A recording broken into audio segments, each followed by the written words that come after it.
브리핑 내용이 많아서 하겠습니다. 네, 더불어민주당 수석대변인 홍익표입니다.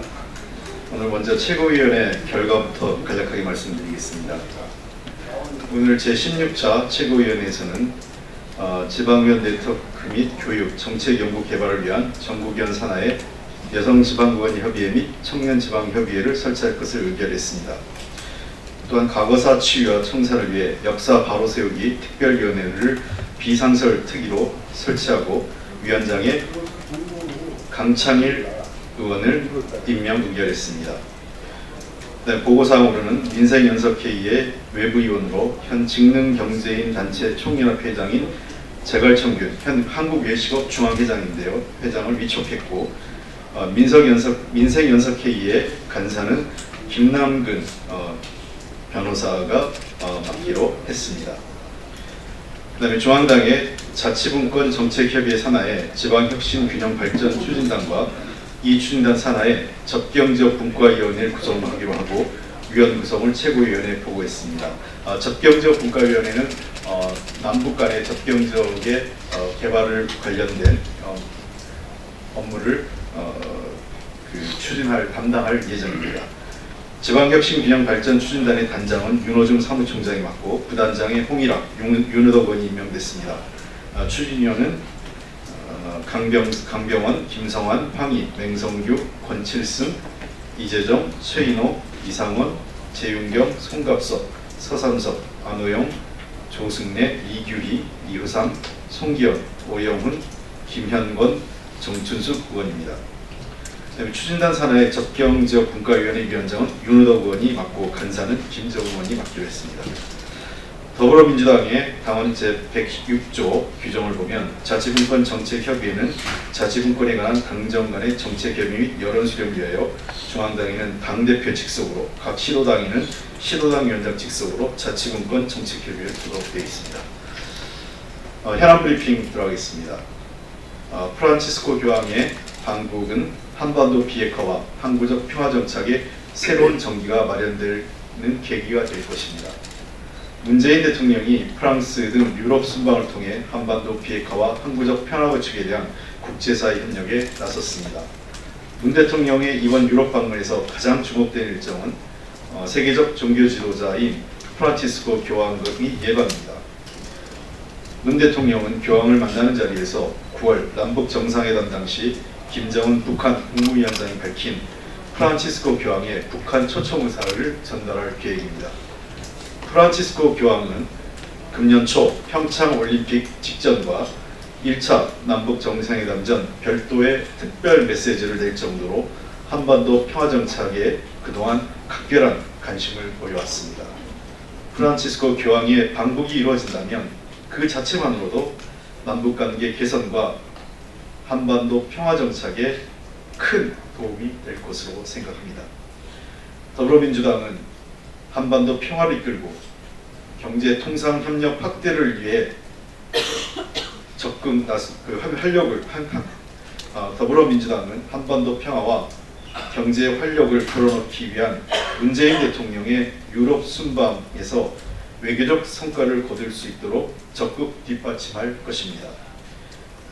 문 대통령의 한반도의 비핵화와 항구적 평화 정착을 위한 이러한 외교적 노력에 이제 국회도 응답해야 합니다. 그 시작은 4.27 판문점 선언의 국회의 비준입니다. 정파적 이해나 정략적 이해관계에서 벗어나 다시 한번 야당의 초당적 협력을 거듭 당부드리는 바입니다. 남북 고위급 회담을 환영하며 한반도 비핵화와 평화 정착에 구체적 결실이 맺어지기를 기대합니다. 남북이 오늘 판문점 남측 지역 평화의 집에서 고위급 회담을 가질 예정입니다.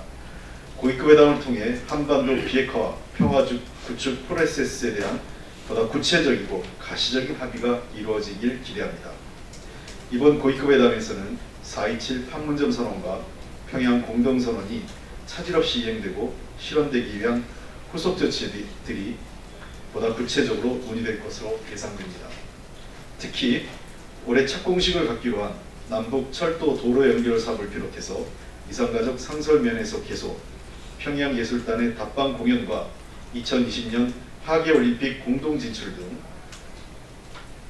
한반도 공동 번영과 다방면에 걸친 교류협력 활성화를 위한 실질적 합의가 이루어지길 바랍니다.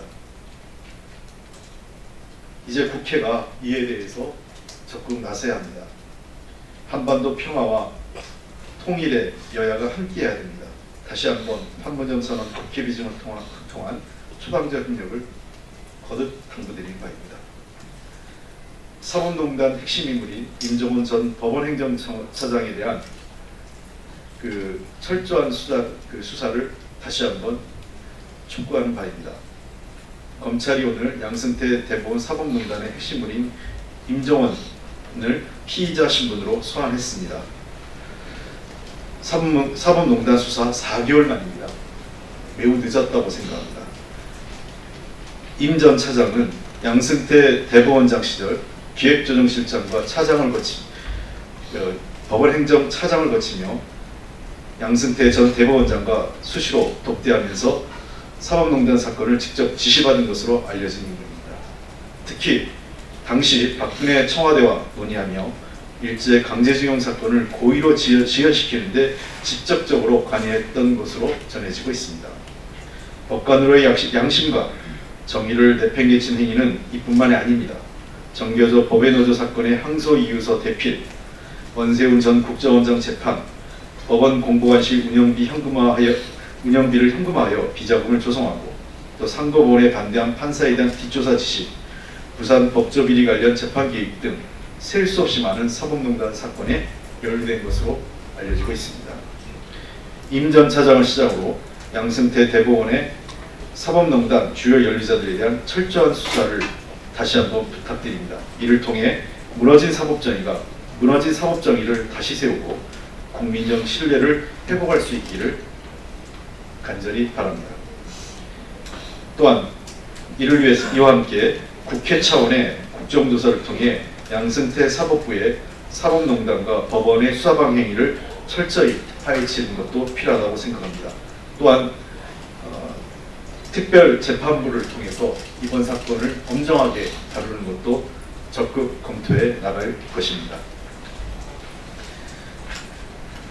사립유치원에 지원되는 국민 세금이 허투루 쓰이지 않도록 사립유치원의 운영을 투명화하기 위한 제도적 방안에 적극 나서겠습니다.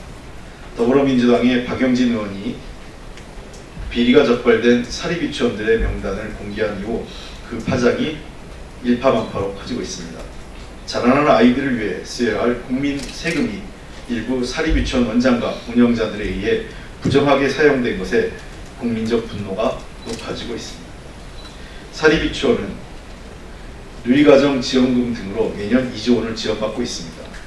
국민의 세금을 사용하는 사립유치원이 이에 대한 적절한 감사를 받아야 하는 것은 당연합니다.